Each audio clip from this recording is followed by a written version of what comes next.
This presentation is brought to you by Arizona State University's Julianne Wrigley Global Institute of Sustainability for educational and non-commercial use only. Tucson has a lot of the same challenges and barriers and things, but we're going to focus on the economic side. So we already talked about some of the aspects of LID, preventing pollution, conserving habitat, low technology, small scale controls, curb cuts, and those sorts of things. It's very customizable, flexible, implementable in a lot of different environments. So the main thing we're going to focus on in this presentation is the impervious surfaces that we've created in urban environments. So the more you urbanize, the greater it becomes and the less infiltration you get. So here's a map of Phoenix. The blue is impervious. So you can imagine the amount of stormwater that an urban environment generates through that much asphalt and concrete. Here's Tucson. This one's a little bit harder to see.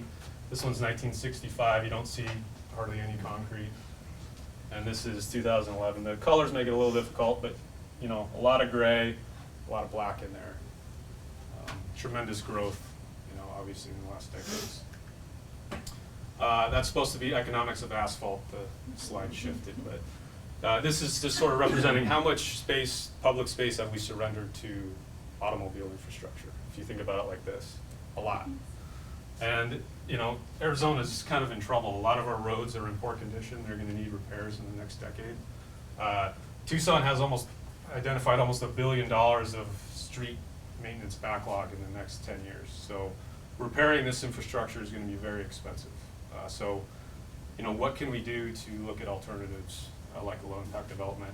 Arizona's gas tax hasn't gone up in 22 years. That's only pays for a portion of road infrastructure, but it's notoriously hard to raise or get new taxes in Arizona. So there's going to be a real deficit in the future of funding.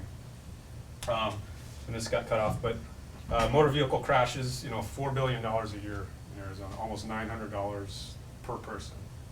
So can we use low impact development to increase the safety of environments and so forth? The economics of water.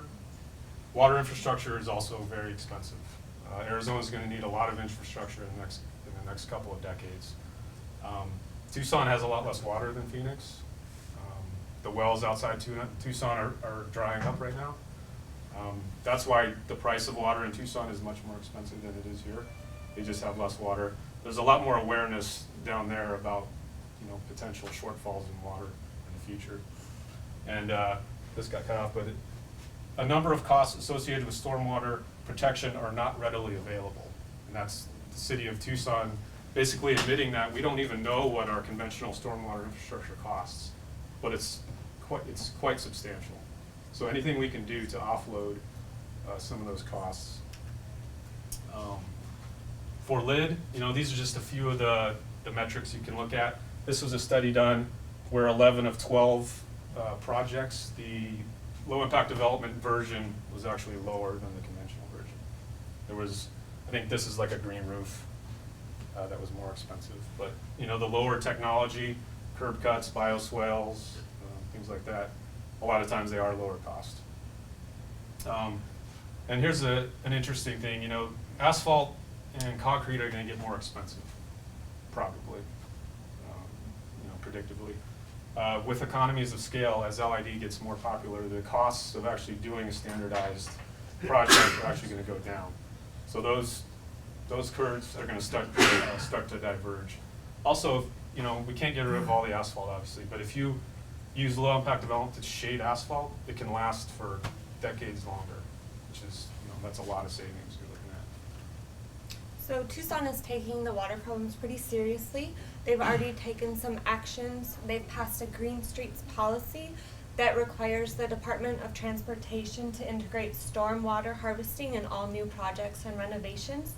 Like Van said, they've already increased their water prices, and they've formed an LID working group that collaborates decisions for stormwater policies.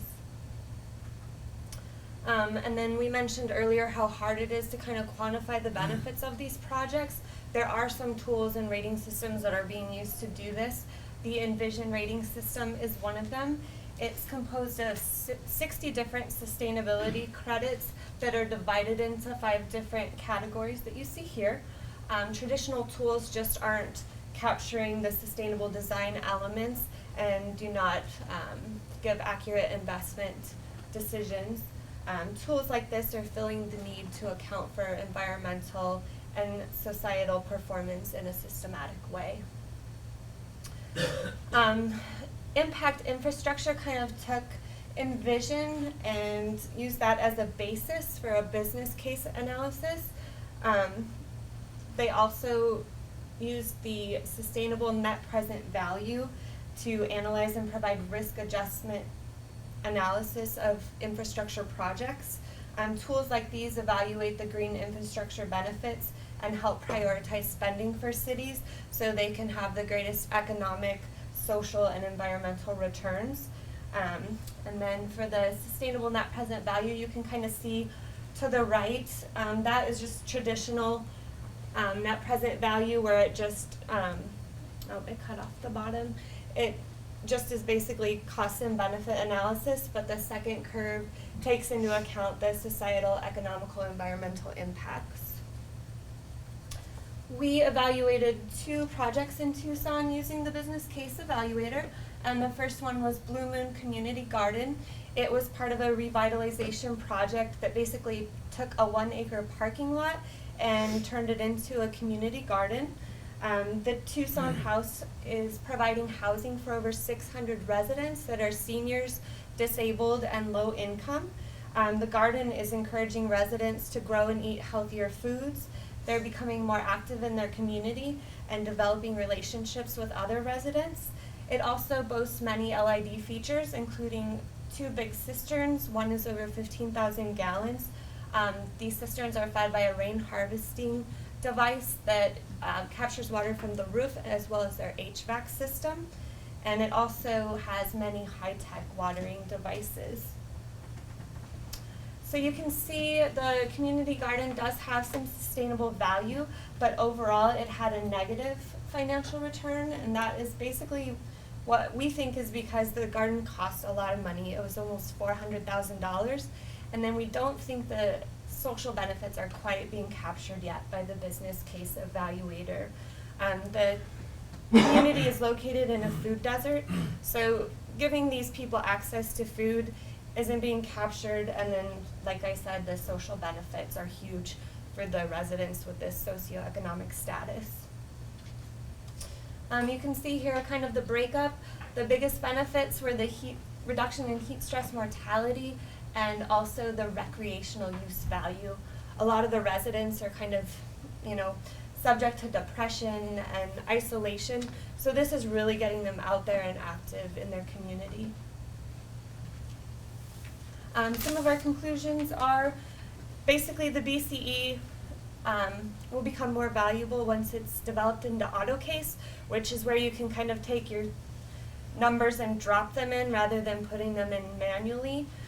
We're still not quite capturing the societal values, and then projects like these are taking kind of champions to develop and kind of fight to get these implemented. Here's the second project. This is Scott Avenue revitalization in downtown Tucson. It's 3 blocks right near downtown and kind of a historical stretch. This is what it used to look like, and that's it today. So pretty